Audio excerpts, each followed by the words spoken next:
Softeon's Logistics Thought Leaders video series. Hi, this is Dan Gilmore from Softeon, here with another episode in our ongoing Logistics Thought Leadership discussions, today with Jim Barnes, founder and CEO of leading consulting firm enVista.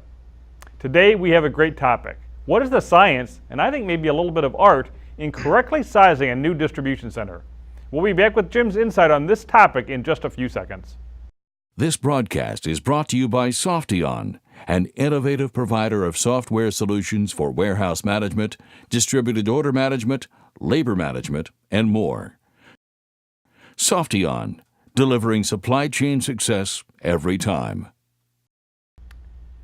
Okay, Jim, this has always been a very interesting topic to me because I don't think there's any real consensus in the industry on how to do this the right way.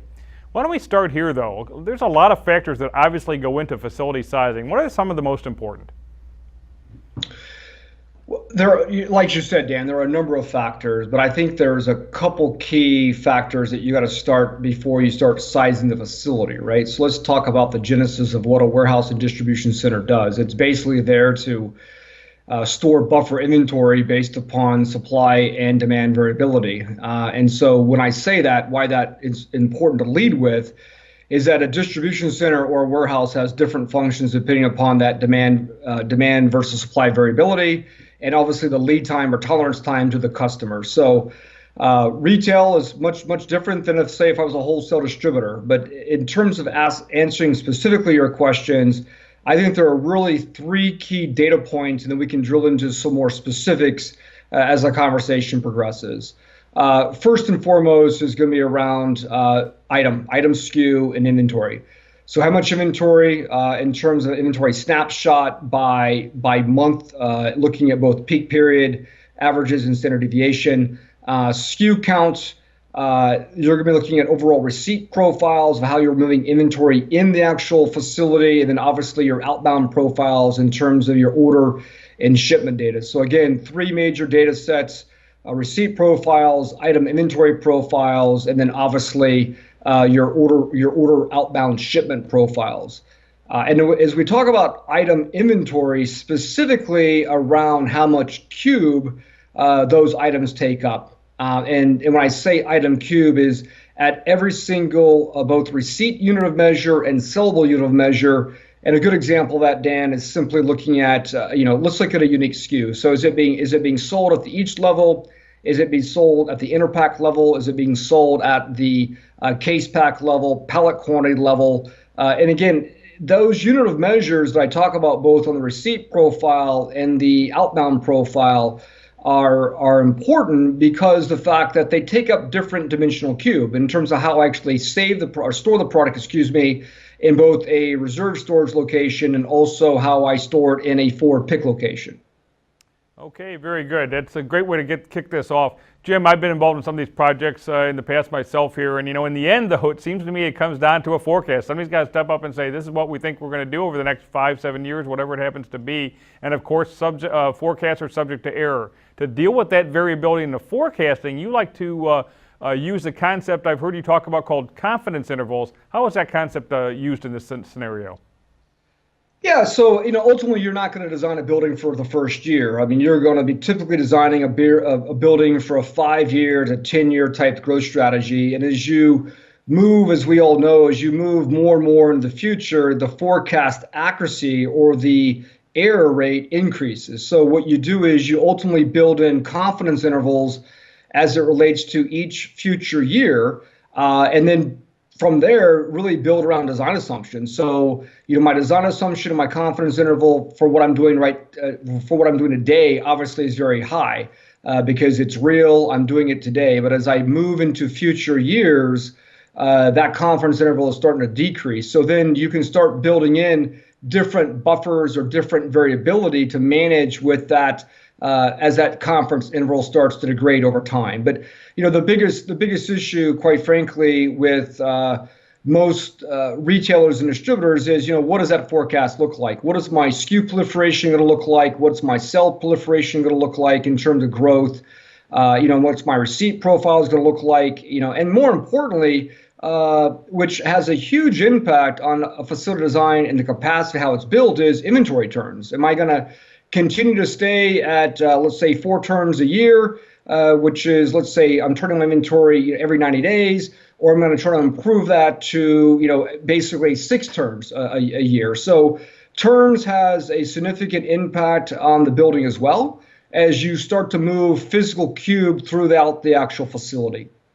Yeah, I think that's right on. And that whole forecasting thing, I was involved in a project in the late 90s where a company was experiencing tremendous growth, and frankly, the sales was reluctant to step up to a strong forecast, and they wound up undersizing that building, had to build a second one within the next 3 or 4 years. So just amazing. Jim, in the end, the sizing's never going to be perfect, no matter what you do, for all the factors we just talked about, especially the forecasting, which is so difficult as you go out in years. But so it seems to me the key thing is designing in flexibility. What are some of the keys to doing that? Well, there's a number of things, right? I mean, if you're going to break down a warehouse or distribution center into a couple key functions, there's going to be a need to receive product. So if you're receiving full containers, you're going to be 8 feet off the dock plus 40 feet. So you're going to need some level of receiving space. The same thing's going to go for shipping, especially if you are moving LTL or full truckload compared to parcel, where I may do a direct load or a fluid load, again, depending upon the distribution network being either retail centric or distribution centric. And then you're going to have storage mediums, and then you're going to have some level of forward pick locations, and you may have some level of automation. That automation may be a unit sorter, a cross belt sorter, a tilt tray sorter. It could be a simple put to light. If it's flow through, we could use pick walls today, which are very, very hot in the marketplace. So you break that down, you're going to start to build adjacencies around different inventory flow paths and also labor flow paths. So you look at how to build the variability in. I tell people all the time is that once you take away the space, you never get the space back. So where I like to actually put an extra buffer is obviously in reserve storage. I want to make sure I put additional buffer in my receiving docks because you don't want congested docks. I think people, quite frankly, minimize the importance of receiving. It's the old adage of garbage in, garbage out. And then obviously on the shipping side, you want to make sure that you've got ample shipping staging locations as it relates to the operation of the facility. So, my advice to organizations is don't shortchange yourself on space. And then obviously there's things you can do in terms of moving on reserve storage from very narrow aisle to simple narrow aisle to wide aisle. And again, a lot of this, Dan, is predicated on the type of product in the inventory flow as it relates to those demand signals. So again, I use a good example of if I'm a retail-centric organization and I'm moving through a flow through because I'm pre-allocating inventory, that distribution center is going to look much different than if I'm doing post-allocation, meaning that I'm receiving product, putting it away, and then waiting for store distros after I receive product. So, my adage is, and you can quote me on this, and I love this quote, not because it's my quote, but it just really tells a story, is it tell me how you allocate, and I will tell you what your distribution center looks like. And what I mean by that is if I'm running in a pre-allocation mindset with my merchants and buyers, and I'm pre-allocating based upon an advanced ship notice, that facility is going to look quite different than if I'm doing post-allocation because I've either got systemic constraints or the merchants and buyers of that retail environment don't feel comfortable making an allocation decision in terms of where that inventory is going, either by channel or by store in advance. So, it's really important to understand how merchants, buyers, and allocators work, and more importantly, how to change the mindset to flow inventory through one's distribution center network. All right. Well, there's obviously a man who knows what he's talking about, Jim. That was some fantastic insight. Thanks so much for joining me today. Absolutely, Dan. Appreciate it. Anytime.